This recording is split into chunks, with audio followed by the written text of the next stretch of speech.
a train, 1,000 miles away from home, just sleeping in the rain. I went up to a brakeman just to give him a line of talk.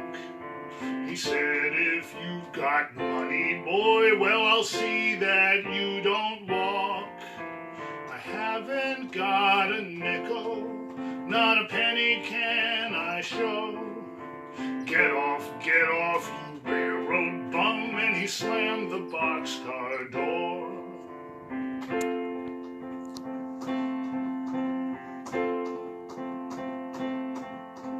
He put me off in Texas, a state I dearly love. The wide open spaces all around me, and the moon and stars up above. No one seems to want me or to lend me a helping hand. I'm on my way from Frisco, heading back to Dixieland. My pocketbook is empty, and my heart is full of shame. I'm 1,000 miles away from home, just waiting for a train. I'm 1,000 miles away from home, just waiting for a train. Well, good evening, ladies and gentlemen, and welcome to Tennessee Walt, an evening in a distant country. It is July. I am still Tennessee Walt. My name still isn't Walt, and I'm still not from Tennessee. And we are still here in my living room, which I had hoped we would not be by now. I hoped we could get back to going to places to do shows, but I'm delighted to have you join me this evening for another round of songs. I'm also particularly delighted to be doing a show on Independence Day weekend because country is one of those distinctively American forms of music. It's distinctively American not only in that it arose in America, but also that it grew out of two earlier forms, which not only came from thousands of miles away from America, but thousands of miles away from each other. Country, as we know it today, is a fusion of the earlier forms, mountain ballads, which arose no later than the 16th century in northern England and Scotland, and the blues, an African-American form which draws on African music and is rooted in the Deep South. Now, if you're looking for something that would combine both of those, you could do no better than to look at Jimmie Rodgers, the man known as the father of country music. Rodgers was born in Meridian, Mississippi in 1897, where he grew up steeped in the African-American music of the Mississippi Delta. If the Carter family were mountain ballads with a side of blues, Jimmie Rodgers was blues with a side of mountain ballads. And both those heritages are visible in Waiting for a Train, which is from 1928.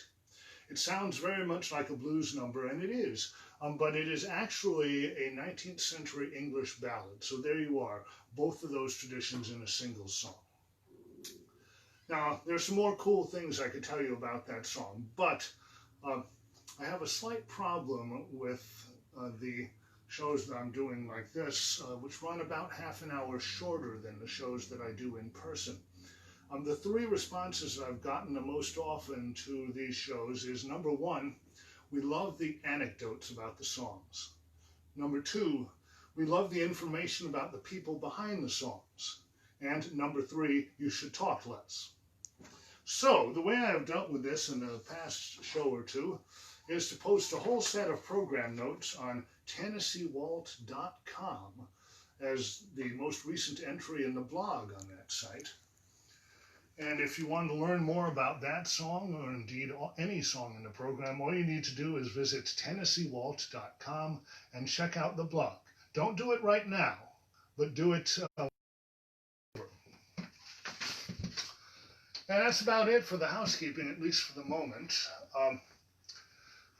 If you've seen any of my three previous webcasts, and if you haven't, they are all available for viewing both on YouTube and right here on Facebook.com/TennesseeWalt. and under the menu labeled videos. If you've seen any of those shows, you know that this show is coming to you through the collaborative efforts of more than 50 libraries in Nassau County, Suffolk County, Westchester County, and Bergen County. Not to mention our new friends at the Grand Ole Opry. Hey, Opry. So if you think you're going to make it through the evening without hearing me talk for a little bit about libraries, you have another thing coming. For the moment, though, we are back to songs. It has been a while since I've been able to go to church. I have not been to church except for funerals since March. But when I do a show on Sunday, I like to do one or two songs that are religious in spirit. This particular one was a gospel song when it was written in 1937 by the great Thomas A. Dorsey. Not the band leader Tommy Dorsey, that's a whole different guy. And even more a gospel song when it was recorded later that same year by the great Mahalia Jackson. However, it became a country classic in 1951 when it was recorded by the great Red Foley. That's him right up here. Foley scored a big hit with this song, and then a big hit again 2 years later when he sang the song at the nationally broadcast funeral of Hank Williams. It sold more than 1 million copies in all and became Foley's signature song. I'm tired and I'm weary, but I must toil on till the Lord comes to call me away. Where the morning is bright and the Lamb is the light and the night is as fair as the day. There'll be peace in the valley for me someday. There'll be peace in the valley for me. No more sorrow or sadness, nor trouble will be. There'll be peace in the valley for me.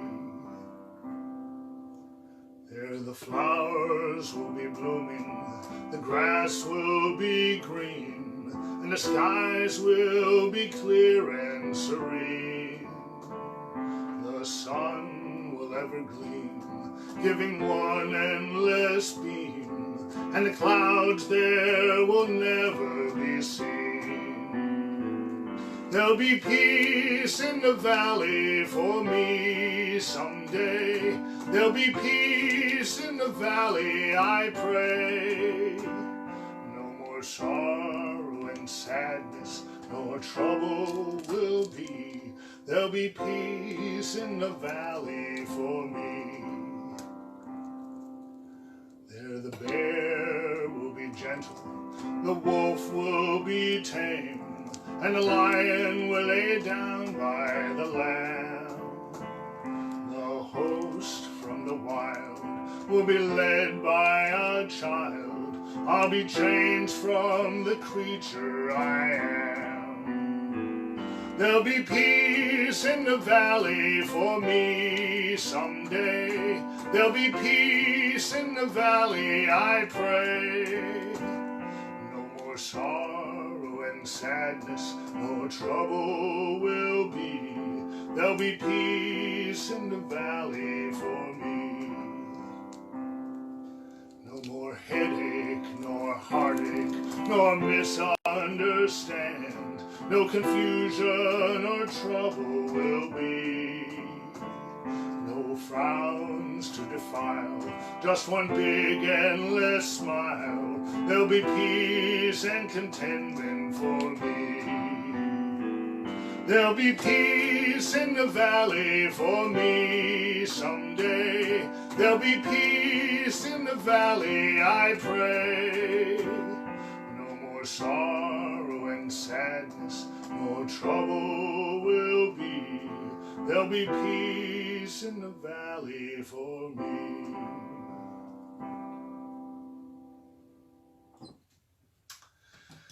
And now I thought it might be fun to do a few songs from my 2018 show, Hank's a Lot, which is all about 13 different country stars who were named Hank. Now, as you might suspect, an awful lot of the songs that are in that show are by the great Hank Williams, but I thought for this evening it might be more fun to delve into some of the lesser-known Hanks who are equally great in their own way. For example, the great Hank Cochran, who was known as a songwriter primarily, though he also worked as a singer and guitar player.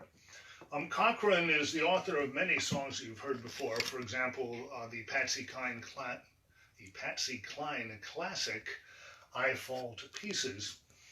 This one is from 1972. It was written for the great Merle Haggard, co-written by Cochran and by Glenn Martin.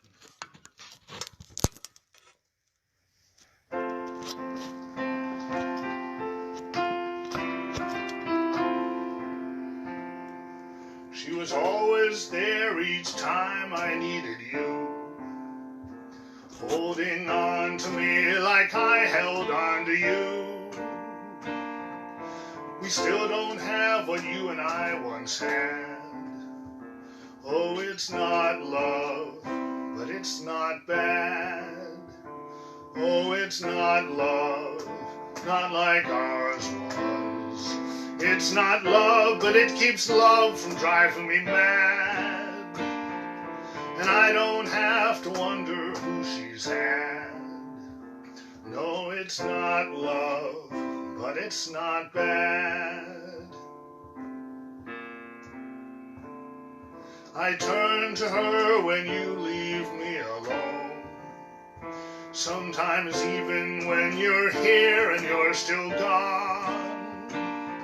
She's slowly changing what you leave so sad. Oh, it's not love, but it's not bad. Oh, it's not love, not like ours was. It's not love, but it keeps love from driving me mad. And I don't have to wonder who she's had. Oh, it's not love, but it's not bad. It's not bad. It's not bad.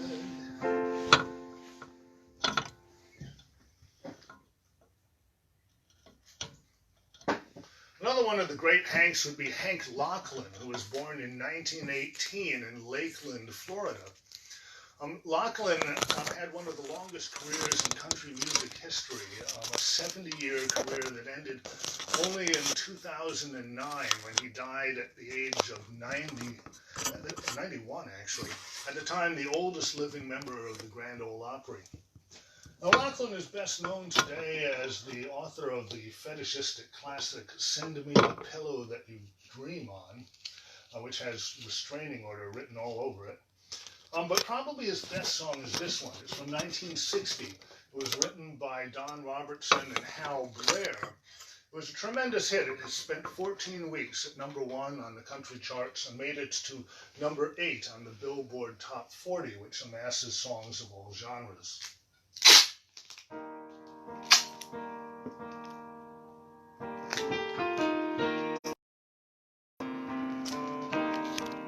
Please help me, I'm falling in love with you. Close the door to temptation, don't let me walk through. Turn away from me, darling, I'm begging you to. Please help me, I'm falling in love with you. I belong to another whose arms have grown cold, but I promise forever to have and to hold. I can never be free, dear, but when I'm with you, I know that I'm losing the will to be true.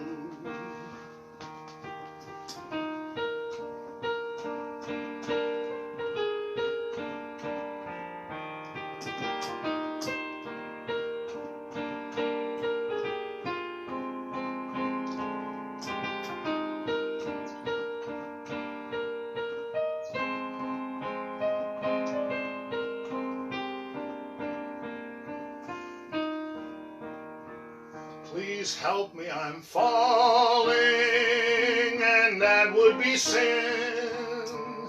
Close the door to temptation, don't let me walk in, for I mustn't want you. I do, please help me, I'm falling in love with you.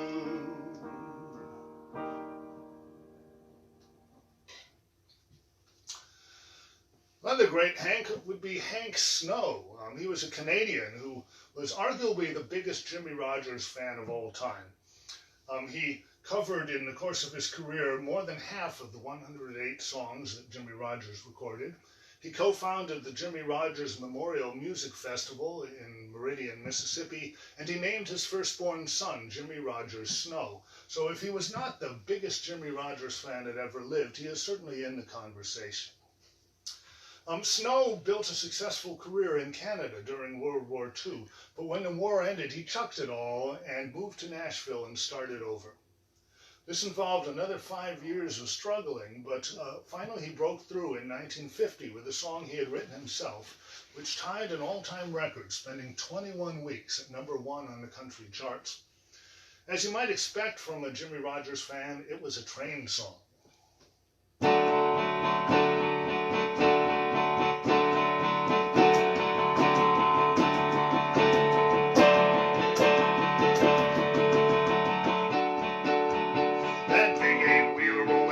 Track means your true loving daddy ain't coming back. I'm moving on, I'll soon be gone. You were flying too high for my little old sky. Now I'm moving on. That big loud whistle when it blew and blew said the load of the Southland, we're coming to you and we're moving on. Oh, hear my song. You had to laugh on me, now I'm setting you free and I'm moving on. Mr. Fireman, won't you please listen to me, 'cause I got a pretty mama in Tennessee. Keep moving me on, keep rolling on. So shovel the coal, let us rattle and roll, keep moving me on. Mr. Engineer, take that throttle in hand, this rattle's the fastest in the southern land. Keep moving me on, keep rolling on. You gotta ease my mind, get me there on time, keep rolling on.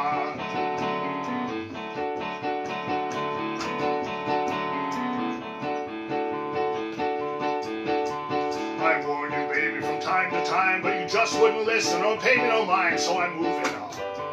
I'm rolling on. You've broken your vows, so it's all over now, and I'm moving on. You switched your engine, I ain't got time for no trifling woman on my main line, so I'm moving on. You done your daddy wrong. I warned you twice, now you can settle the price, 'cause I'm moving on. But someday, baby, when you've had your play, you're gonna want your daddy, but your daddy gonna say, keep moving on.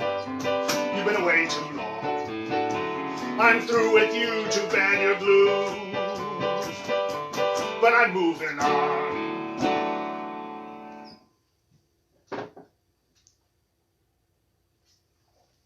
Then we have Hank Thompson, born in 1925 in Waco, Texas.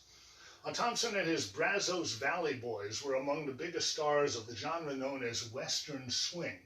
This was a subgenre of country music based on the idea of playing swing music on country instruments. Think of Glenn Miller, but wearing a cowboy hat.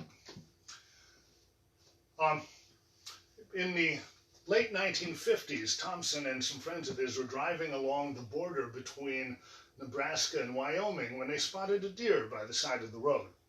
Now, his friends were avid hunters, but the problem was they were on the Nebraska side of the road and the deer was on the Wyoming side. And while it was deer season in Nebraska, it was not yet deer season in Wyoming. Nonetheless, they pulled over and Thompson stayed with the car while his friends jumped over the fence and went after the deer. After a few minutes, Thompson heard shots, and then his friends came running back, carrying the deer, but with an irate game warden chasing them. They jumped the fence, piled into the car, and roared off just as the game warden came up to the fence. Now, after they had caught their breath, one of the friends said, "Wow, if that guy had caught up with us, we'd have all gone to jail." And Thompson said, well, not all of us. I was going to say, I don't even know these guys. They're total strangers. And just like that, Thompson had a song idea.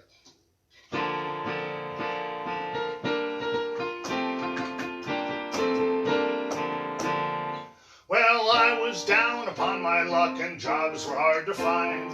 I was a little short on cash and my bills were way behind. I went to see my lifelong friend, an oil man now by trade. I figured as how he'd help me out with this fortune he had made. I said, old friend, I need your help. I hate to be so bold, but remember when I saved your life down at the swimming hole? Well, now I need a little help. If you could see your way, I'd like to have a little loan. And then I heard him say, excuse me, total stranger, I can't seem to recall. Are you absolutely certain that we've ever met at all? I'd really like to help you out as he opened wide the door. So long, total stranger that I've never seen before.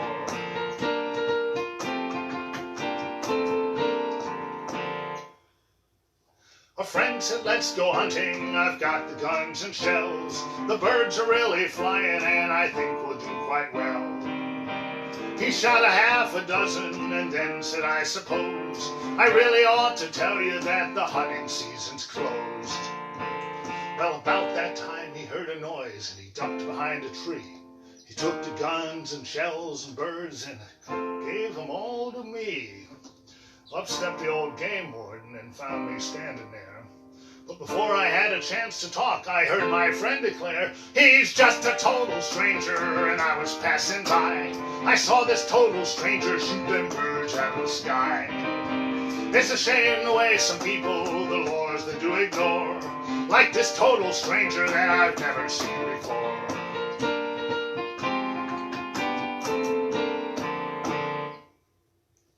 Now once I had a girlfriend who really caught my eye, and when my wife was out of town I'd see her on the sly.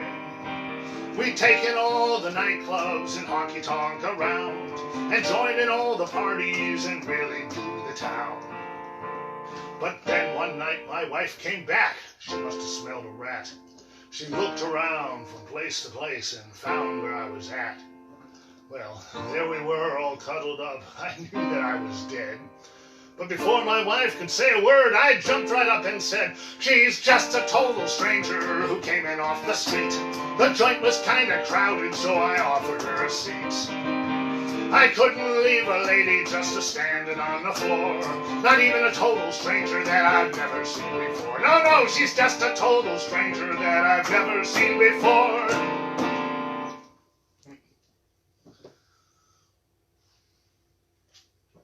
Now it's time to talk about honky-tonks, a term that is widespread in country music for some time now, despite the fact that it has largely a negative connotation. Merriam-Webster defines honky-tonk as, quote, a usually tawdry nightclub or dance hall, especially one featuring country music. And that's pretty accurate. The classic honky-tonk is a smoke-filled dive frequented by reckless men and shady women, the latter of whom are occasionally known as honky-tonk angels. And believe you me, that is not a compliment. Hank Thompson had his biggest hit in 1952 with a song by William Warren and Arlie A. Carter. It was a big hit. It spent 15 weeks at #1 on the country charts, and it told the story of a man who had married a woman he met at a honky-tonk, but lived to regret it.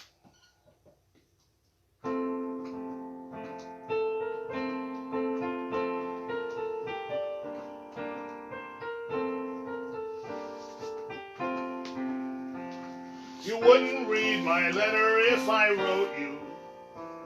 You asked me not to call you on the phone. But there's something I'm wanting to tell you, so I wrote it in the words of this song. I didn't know God made honky-tonk angels. I might have known you'd never make a wife. You gave up the only one that ever loved you and went back to the wild side of life. The glamour of the gay nightlife has lured you to the places where the wine and liquor flow, where you wait to be anybody's baby and forget the truest love you'll ever know. I didn't know God made honky-tonk angels. I might have known you'd never make a wife. You gave up the only one that ever loved you and went back to the wild side of life.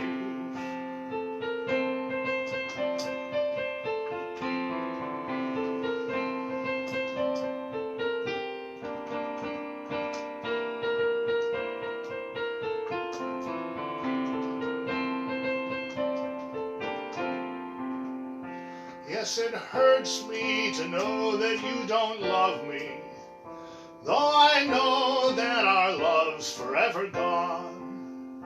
And it killed the soul and pride dear inside me to see you in that stranger's arms so long. I didn't know God made honky-tonk angels. I might have known you'd never make a wife. You gave up the only one that ever loved you and went back to the wild side of life. And went back to the wild side of life.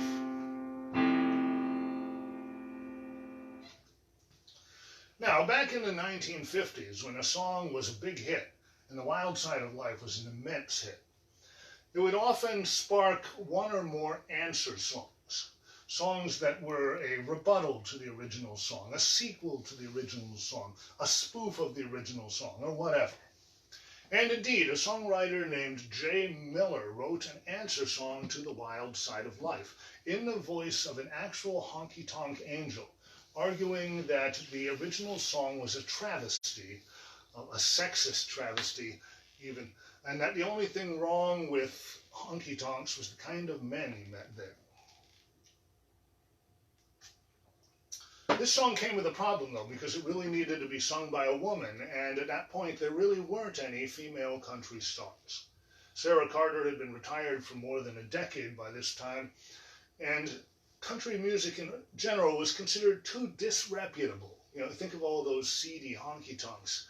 Too disreputable for a respectable woman to have any interest in. Miller turned to a friend of his, an unknown singer named Kitty Wells, who occasionally worked as a backup singer for the country duo Johnny and Jack, which included her husband, Johnny Wright.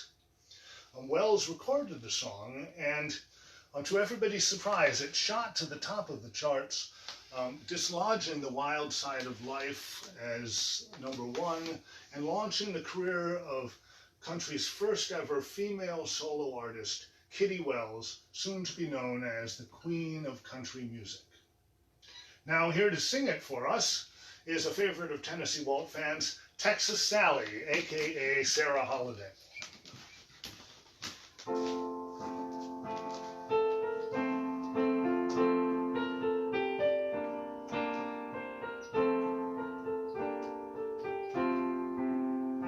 As I sit here tonight, the jukebox playing your song about the wild side of life.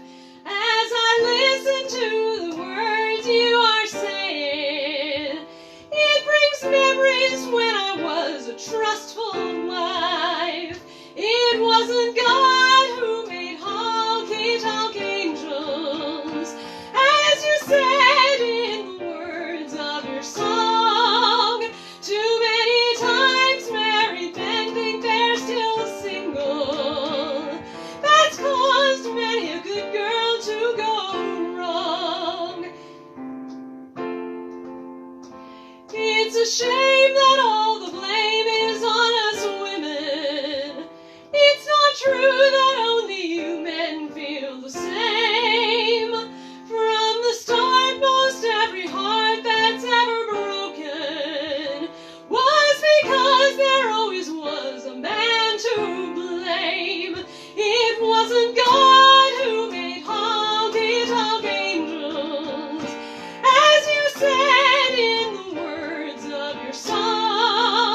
My favorite Kitty Wells song is this one, which is from 1955. It was originally written and recorded by the singer-songwriter Jimmy Work, but was a huge hit for Kitty Wells in 1955, and since then has been recorded by everyone from Ernest Tubb and Dolly Parton to Ray Charles and Bob Dylan.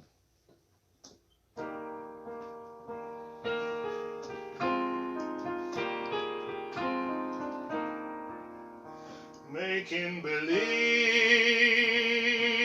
that you still love me, it's leaving me alone and so blue.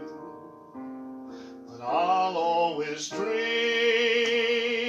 since I'll never own you. Making believe is all I can do. I can't hold you close when you're not with me.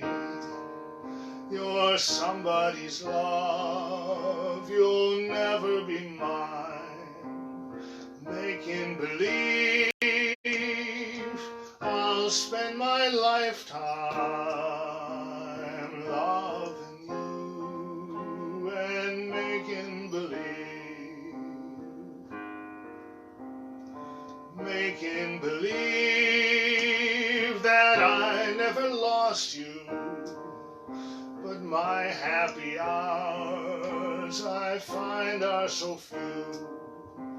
My plans for a future can never come true. Making believe, what else can I do? I can't hold you close when you're not with me. You're somebody's love, you can never be mine. Making believe I'll spend my lifetime loving you and making believe.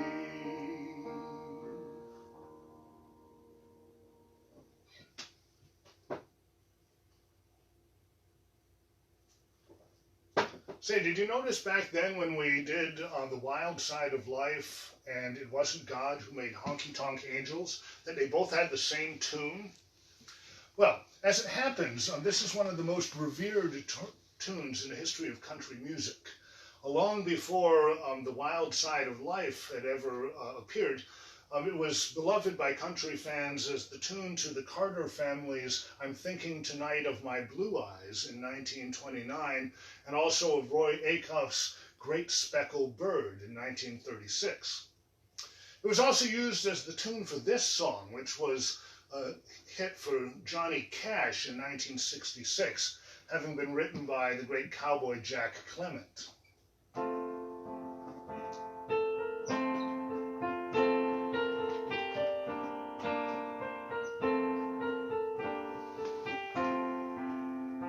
From the back door of your life you swept me out, dear. In the breadline of your love I lost my part.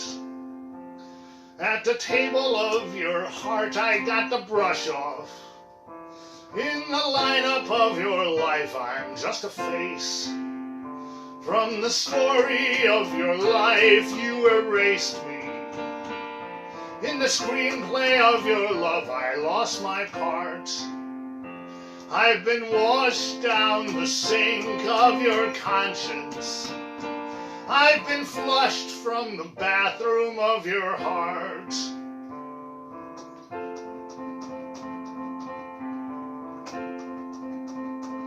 In the dumpster of your dreams you threw me out, dear. On the river of your love I'm up the creek.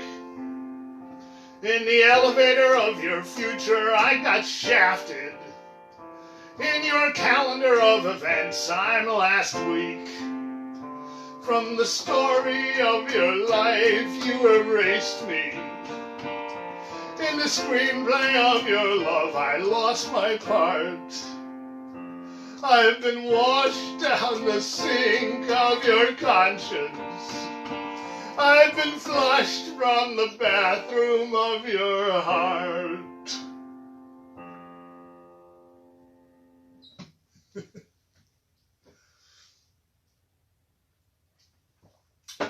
an update on the library situation. If you've seen any of the previous episodes of A Distant Country, you know that the libraries of Nassau, Suffolk, Westchester, and Bergen County have had a remarkable spring.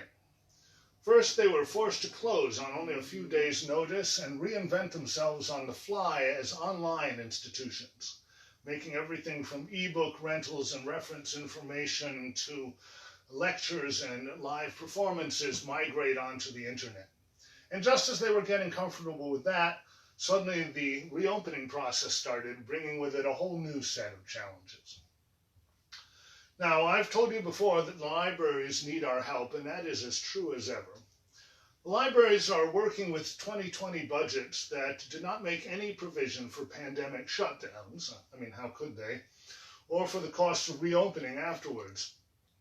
Now, libraries get their money from donations and from local governments. I have to tell you, local governments have staggering challenges of their own to deal with, and the libraries are not going to be anywhere near the top of their agenda for the foreseeable future. So, if you are in a position to extend some financial support to your local library, this is absolutely the time to do it. If you're not in such a position, don't worry. It doesn't cost a bit to let the libraries know that you are on their side in this time of crisis. If your library has reopened for curbside service, as so many have, give them a drive-by, a honk, and a thumbs up, and let them know that you're with them. Send an email to the library's website or make a comment on the library's Facebook page. Library workers are fighting hard to get us back to the world that we are all used to living in, and they deserve our support. My lovely wife works for a library in Manhattan, which reopened for curbside service just a couple weeks ago now. Their first day's take included 5 boxes of returned books and 1 bottle of champagne, which had been dropped off by a grateful patron. It's a good thought, and I think this is a time we could all use some good thoughts. So, end of sermon, back to songs. Speaking of hard times, this song was written by the great Ferlon Huskey. It appears in my 2020 show, 3 Chords and the Truth, Country's Greatest Songwriters, of which Ferlon Huskey was definitely one. This is a 1963 song that was a big hit for Johnny Cash.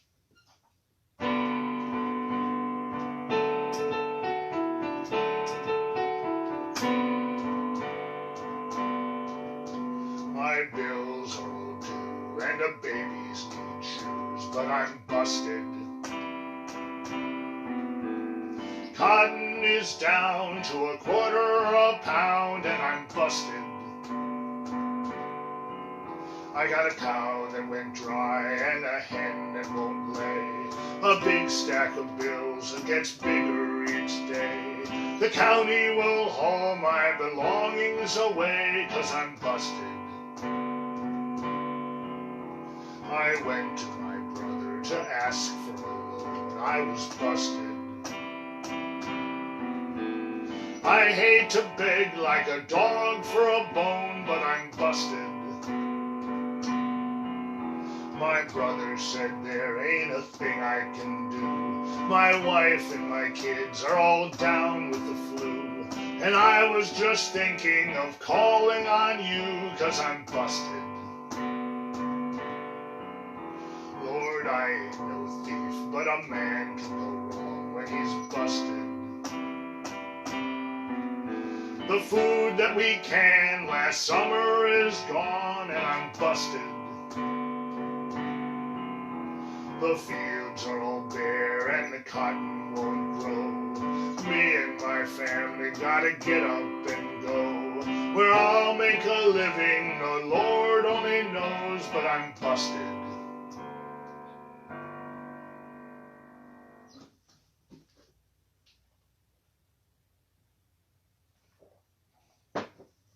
Speaking of Johnny Cash, I got a lot of requests for this next song. It was a hit for Cash in 1968. It was written by the great Shel Silverstein, who is maybe the most unlikely country songwriter ever. I say that because he was a Jew from Chicago who is best known as an author of children's books and humorous verse. Nonetheless, he is one of the greatest country songwriters of all time and scored a tremendous hit with this next song. It was Johnny Cash's only time in the top 10 on the Billboard Top 40. He was number 2 for 3 straight weeks. If you'd like to know which song was number 1 for those 3 weeks, well, check out the program notes on TennesseeWalt.com. But I will give you a hint. It was a country-style song by an iconic British rock group.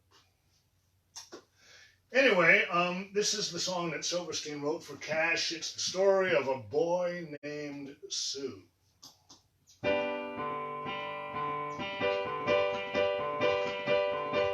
Well, my daddy left home when I was 3, and he didn't leave much for Mama and me, just a busted piano and an empty bottle of booze.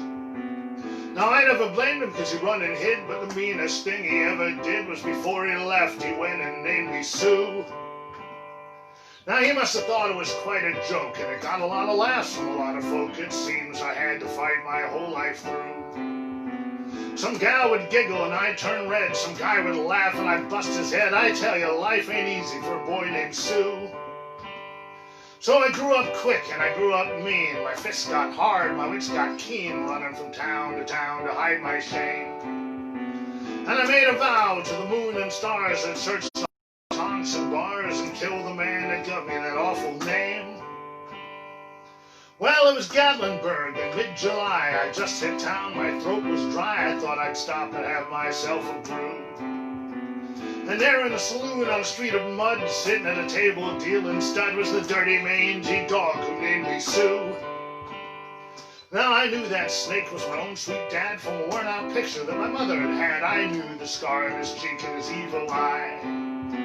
He was big and bent and gray and old, and I looked at him and my blood ran cold, and I said, "Hello, my name is Sue. How do you do? And now you're gonna die!" Well, I hit him hard right between the eyes, and he went down. But to my surprise, he come up with a knife and cut off a part of my ear. So I busted a chair right across his teeth, and it crashed to the wall and into the street, kicking and gouging and mud and a blood and a beer. Well, I'll tell you, I fought tougher men, but I really can't remember when. He kicked like a mule and bit like a crocodile. And I heard him laugh, and I heard him cuss, and he went for his gun, and I drew mine fuss, and he sat there and looked at me, and I saw him smile. He said, "Son, this world is rough, and if a man's gonna make it, he's gotta be tough," and I knew I wouldn't be there to help you along. So I gave you that name and I said goodbye. I knew you'd have to get tough or die, and it's that name that's helped to make you strong. Now, son, you just fought a hell of a fight, and I know that you hate me and you've got the right to kill me now, and I wouldn't blame you if you do. But you ought to thank me before I die for the gravel in your gut and the spit in your eye, 'cause I'm the son of a bitch that named you Sue. Well, I got all choked up and I threw down my gun. I called him my pa and he called me his son, and I came away with a different point of view. And I think of him every now and then, every time I try and every time I win. And if I have a son, I'm gonna name him, well, George or Bob or Dave or anything, definitely not Sue. I still hate that name.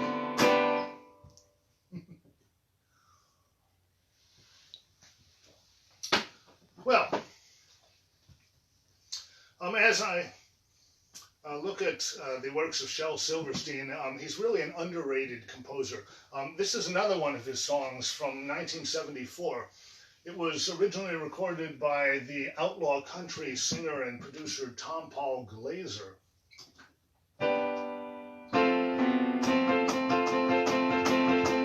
Every Saturday night, I'm sorry, that wasn't a good start. Let's try that again, shall we? Every Saturday the daddy goes to pick up his kids, so I leave his kids and go to pick up my kids. Whose new daddy leaves my kids and picks up his kids. It goes round and round and round.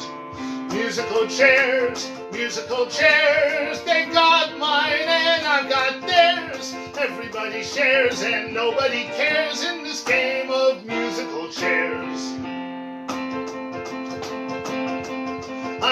She'll be nervous when she sees her ex. When I see my ex, she always suspects that her husband's ex is getting bigger alimony checks. It goes round and round and round. Musical chairs, they've got mine and I've got theirs. Everybody shares and nobody cares in this game of musical chairs.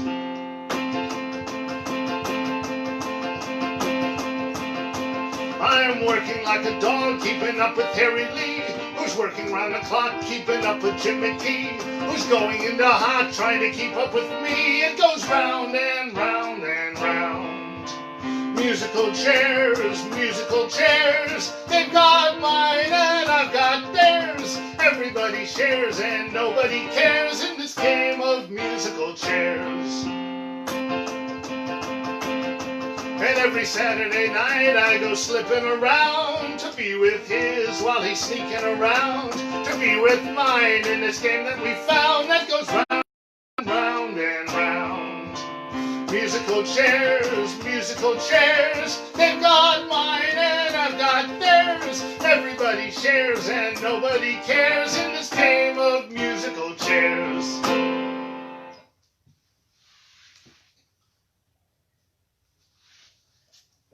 Well, this time, as I did the last time, it occurred to me that I could actually take audience requests if I got to work on it ahead of time. And when I announced the show to the people on my mailing list and to the people who follow me on Facebook.com/TennesseeWalt, I asked people to send in any suggestions they might have for songs they'd like to hear me do. And I got a bunch of them back, and I thought I would do a few of them at this point. Elaine in Harrison, New York, asked for any song by Eddy Arnold. Now, Eddy Arnold, for those who don't know him, was born on May 15th, 1918, in rural Tennessee. He had another extremely long career. He had a single on the charts in late May of 2008, several weeks after he had died at the age of 90. Arnold began his career as a classic country singer much in the style of his slightly younger contemporary Hank Williams.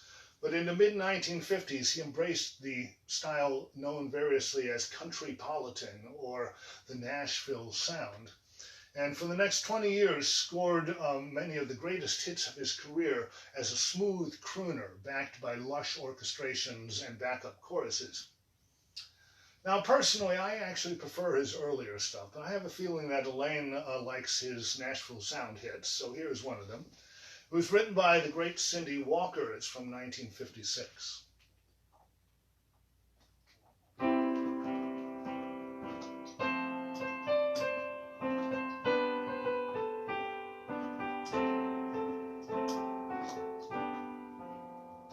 You give your hand to me and then you say hello, and I can hardly speak, my heart is beating so, and anyone can tell you think you know me well, but you don't know me. No, you don't know the one who dreams of you at night, who longs to kiss your lips and longs to hold you tight. To you I'm just a friend, that's all I've ever been, but you don't know me. For I never knew the art of making love, though my heart aches with love for you. Afraid and shy, I let my chance go by, the chance that you might have loved me too. You give your hand to me and then you say goodbye. I watch you walk away beside some lucky guy. You'll never ever know the one that loves you so.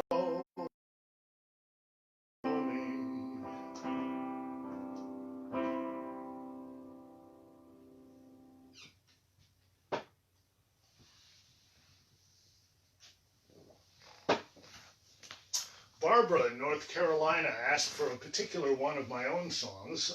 I actually sang this song a few months back in our first webcast in April, but I'm always happy to do it again. It's my favorite of my own songs. It's about my mother.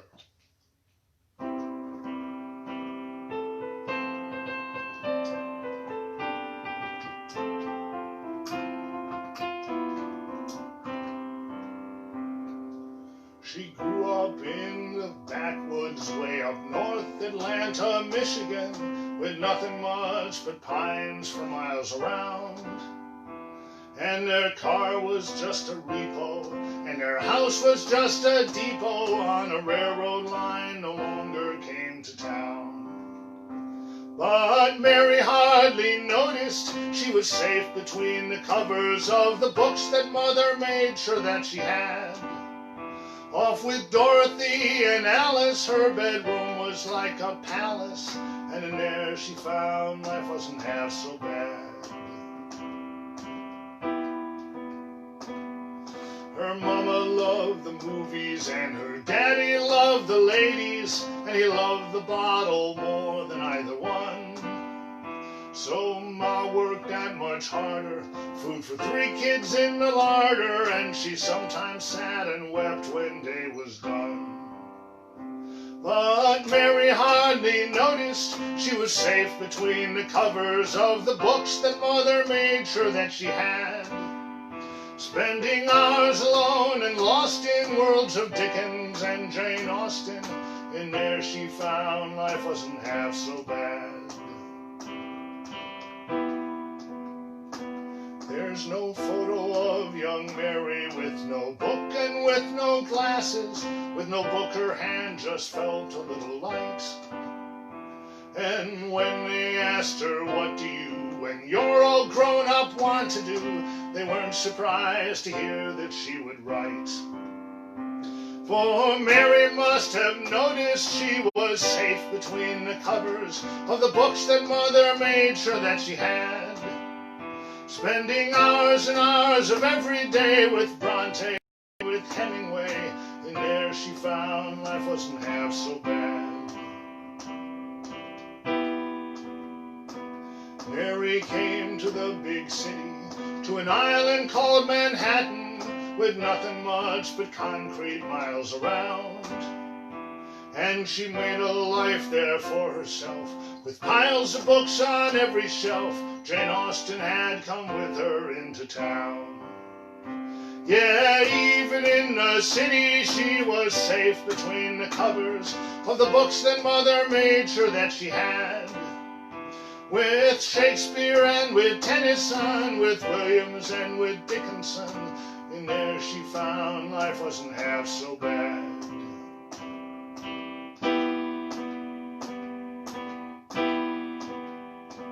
Mary lived to almost 80, and her novel never got written, and the life she led was sometimes way too tight. But she had 2 girls, she had 2 boys, she shared with them her greatest joys. For years she read to them most every night. And their mama loved the movies, and their daddy loved their mama, and they both loved books much more than either one. And the kids had troubles to get through, as children nearly always do, but they knew what to expect when day was done. For they all of them had noticed they were safe between the covers of the books that Mom made sure they always had. Even if their hearts were bleeding when they sat down and got reading, in there they found life wasn't half so bad. In Mary's world, life wasn't half so bad.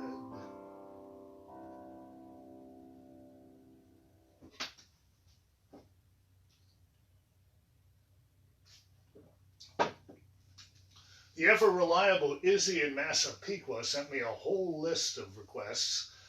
This one was a #1 hit for Ferlon Huskey in 1960. It was written by Bob Ferguson, one of the more interesting guys in the history of country music.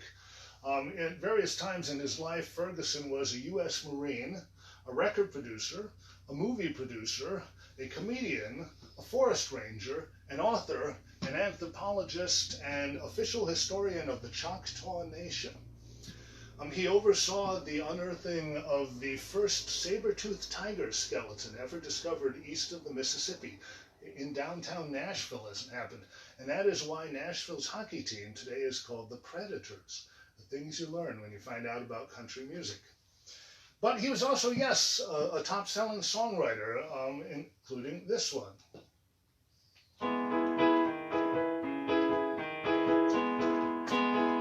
On the wings of a snow-white dove, he sends his pure, sweet love, a sign from above. On the wings of a dove. When troubles surround us and evils come, the body grows weak, the spirit grows numb.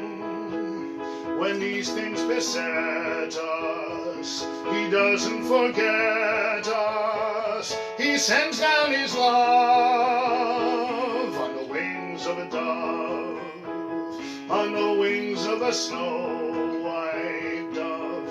He sings his pure, sweet love, a sign from above, on the wings of a dove.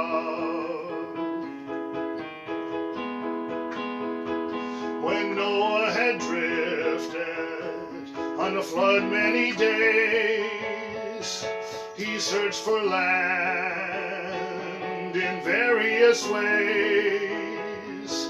Troubles he had some, but he wasn't forgotten. He sent down his love on the wings of a dove, on the wings of a snow-white dove. He sent his pure, sweet love, a sign from above, on the wings of a dove, on the wings of a snow-white dove. He sent his pure, sweet love, a sign from above,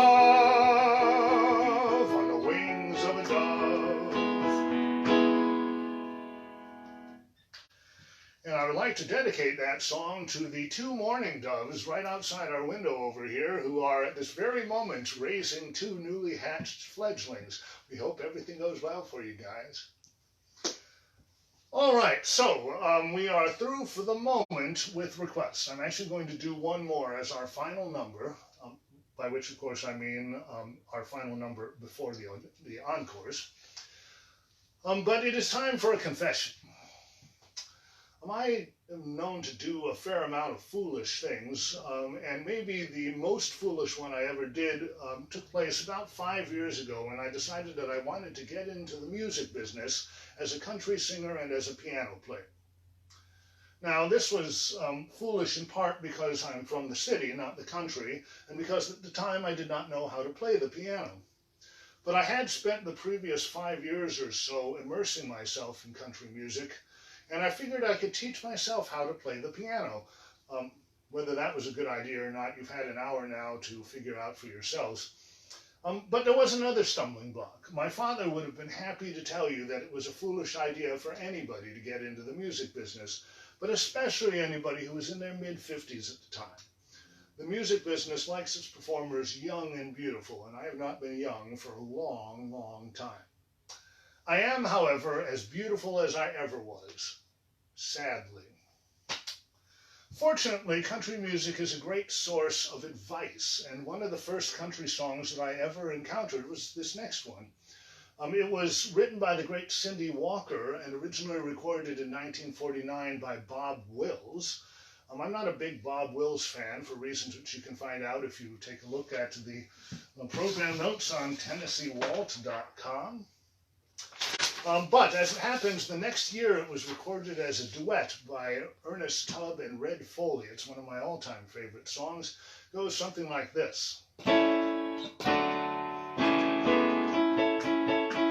Now don't be ashamed of your age. Don't let the years get you down. The people you once knew, they still remember you. That's why you can't go back to your hometown. Don't fret about the gray in your hair. Just think of all the fun you had putting it there. As for that old book of time, you've never skipped a page. So don't be ashamed of your age, brother. Don't be ashamed of your age.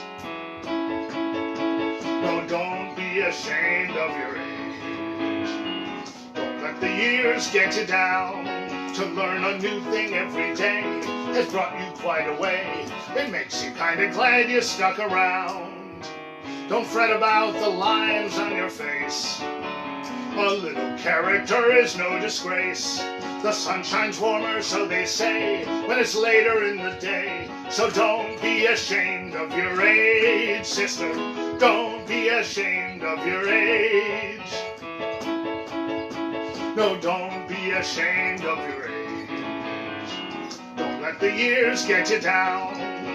Why, life ain't begun until you're 61. That's when you really start to go to town. Don't wish you were a lass or a lad. Just think of all the mistakes they haven't had. It's only now that you have learned a thing or two. So don't be ashamed of your age, brothers. Don't be ashamed of your age, sisters. Don't be ashamed of your age.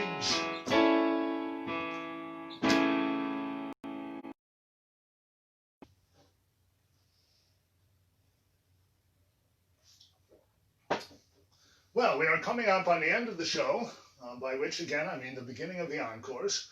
So I hope you'll forgive me if I do a little bit of housekeeping. First of all, if you haven't already checked it out, remember there's a full set of program notes for the show on TennesseeWalt.com. I'm sorry, that's not actually, that's the next housekeeping note. Whole series of program notes on TennesseeWalt.com. Just visit the site, check out the blog, and you can learn a whole lot more about any or all of the songs in this program. Are you wishing that I had sung a song that you wanted to hear, a particular song? Well, there are two ways that you can get the opportunity to submit requests for my future performances. You can simply send me an email at 10walt@gmail.com, and I will put you on our email list, and you will hear about all upcoming Walt shows, both live in person and live on the internet, and you will have the opportunity to submit as many requests as your heart desires.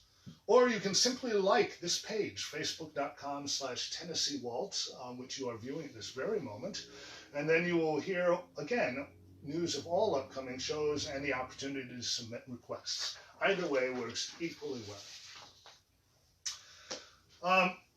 I'd like to remind you again, of course, to bear the libraries in mind as the reopening process proceeds.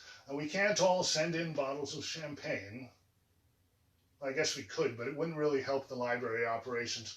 One bottle of champagne is a delightful treat. 25 is a risk to public safety.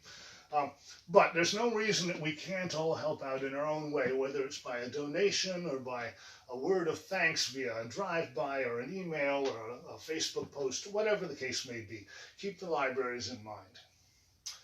Speaking of libraries, I'd like to offer a thanks, as I always do, to Maria Lisa Arnold of the Baldwin Public Library. She was the one who in late March had the idea that maybe I could do a show on the internet, which has led to all of these things now. So thank you very much, Ms. Arnold.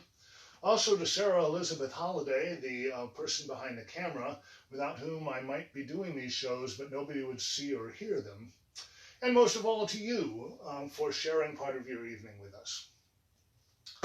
All right, so we'll finish with one more request. This is from John in Port Washington, and it is a true classic. It was written by Kris Kristofferson in 1969, first recorded by him in 1970. Later that same year, Sammy Smith recorded it and scored a #1 country hit. The floodgates were opened. It's been recorded by hundreds and hundreds of singers. It seemed a particularly effective song to finish our first ever evening webcast. Take the ribbon from your hair, Shake it loose and let it fall, laying soft upon my skin, like the shadows on the wall. Come and lay down by my side till the early morning light. All I'm taking is your time. Help me make it through the night. I don't know what's right or wrong. I won't try to understand. Let the devil take tomorrow. Lord, tonight I need a friend. Yesterday is dead and gone, and tomorrow's out of sight, and it's sad to be alone. Help me make it through the night. I don't care what's right or wrong. I won't try to understand. Let the devil take tomorrow. Lord, tonight I need a friend. Yesterday is dead and gone, and tomorrow's out of sight, and it's sad to be alone. Help me make it through the night. I don't want to be alone. Help me make it through the night.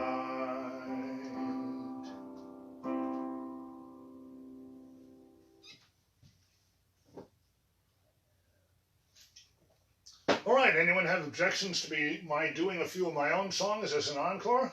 Anybody? Yeah. Well, I guess it's unanimous then, so okay. Every once in a while I get a very annoying compliment.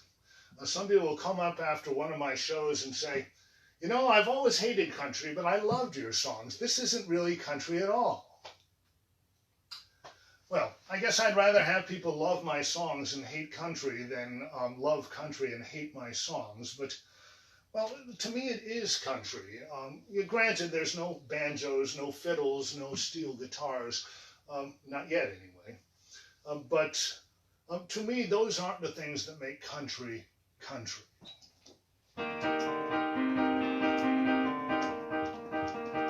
Bo and Betty Sue were in New York one year. They saw there was a country show and stopped inside to hear.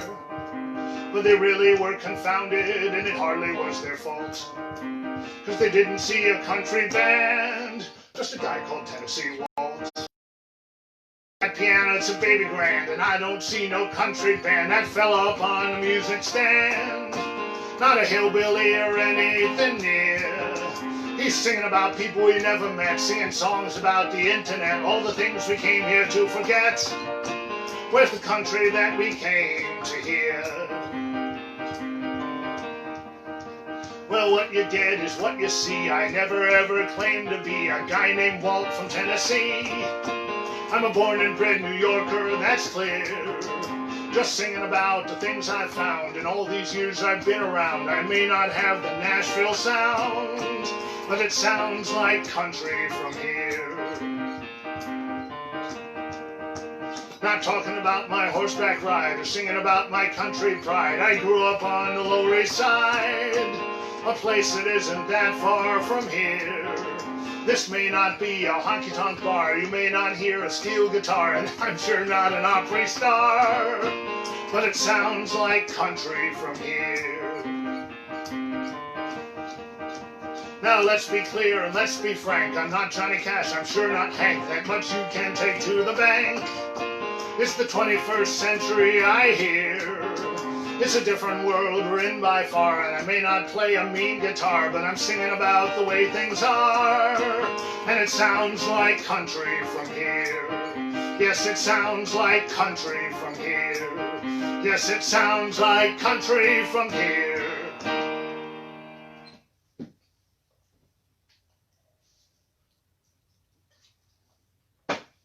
This next one was written in 2019, so it is not about sheltering in place, unless you want it to be.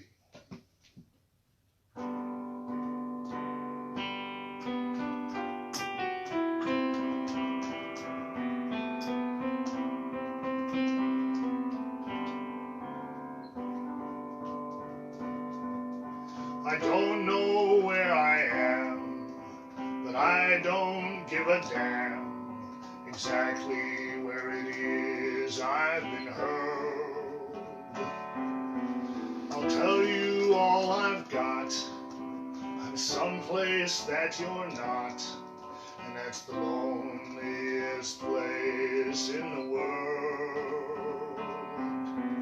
Pass me a glass of yesterday,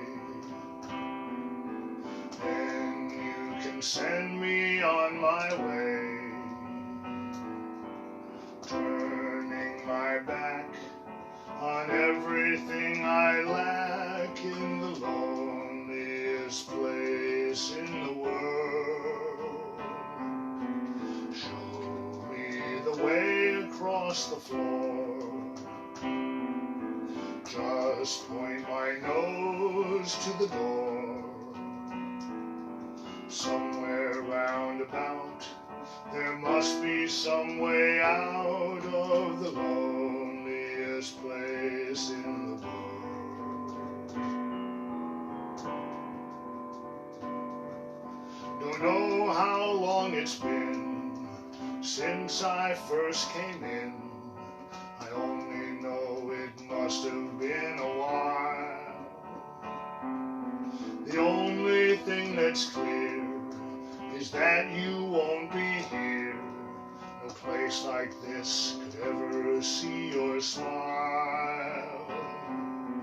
Pass me a glass of faded dreams. That will be the only thing it seems to help me through a night of slowly fading light in the loneliest place in the world.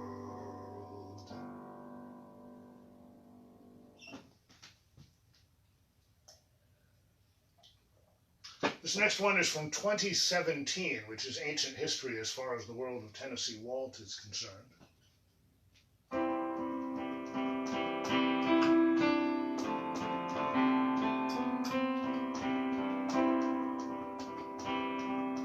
She left me an empty closet and half an empty bed. It wasn't anything I did or anything I said. Some folks are meant to stay and some to go away.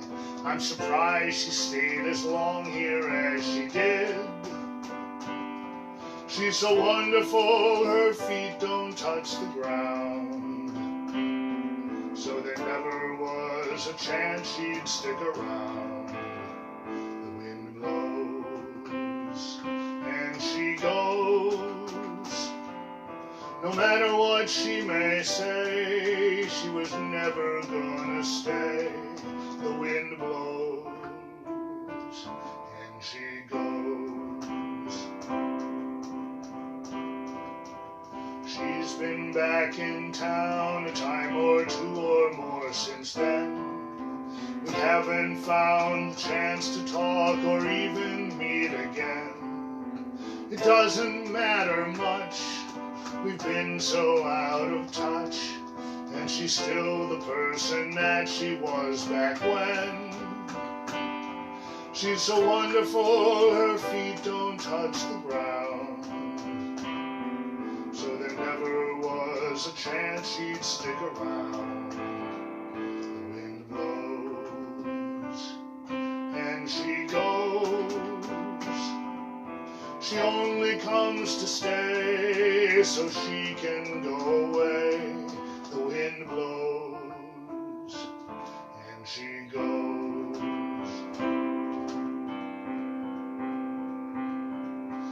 there's something in a happiness you know can never last. The present tastes much sweeter for no future and no past. You take her for granted, 'cause there's no other way. You just wish it didn't come and go so fast. She's so wonderful, her feet don't touch the ground. So there never was a chance she'd stick around. The wind blows, and she goes. She'll be back again someday, but that doesn't mean she'll stay. The wind blows, and she goes. The wind blows on, but she's gone.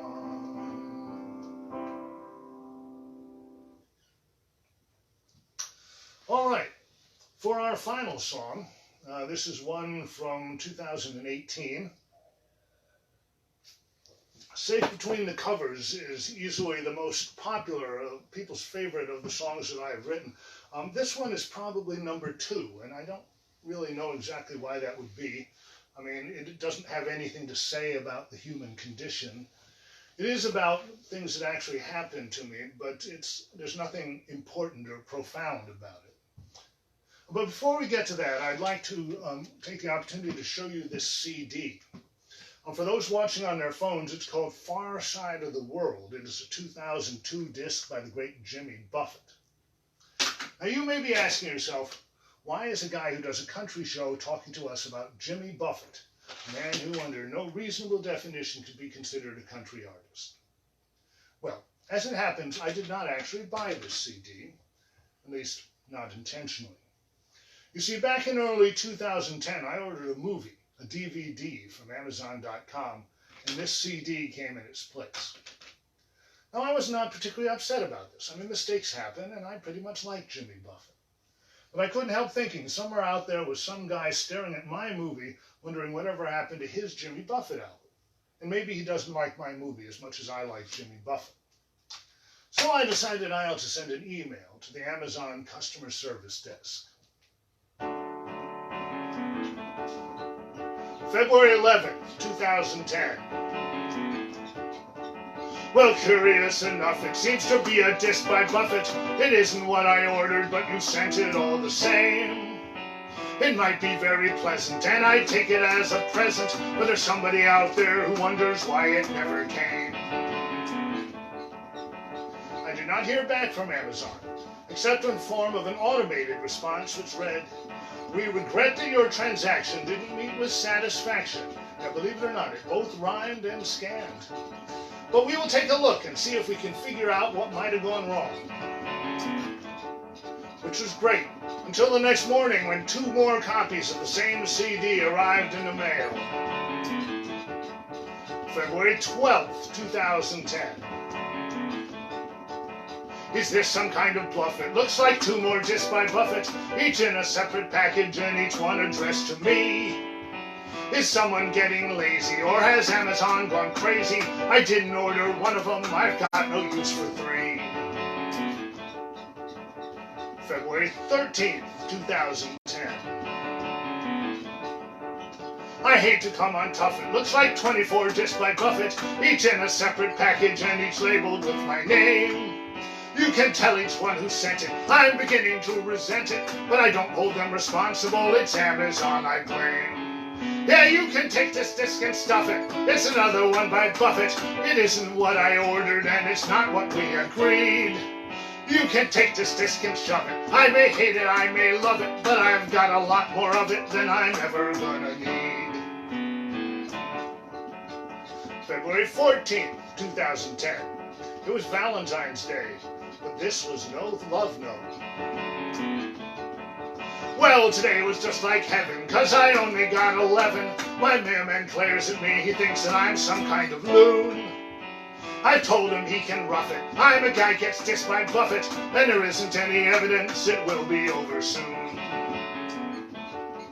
And yeah, those CDs kept coming, day after day, lots of them.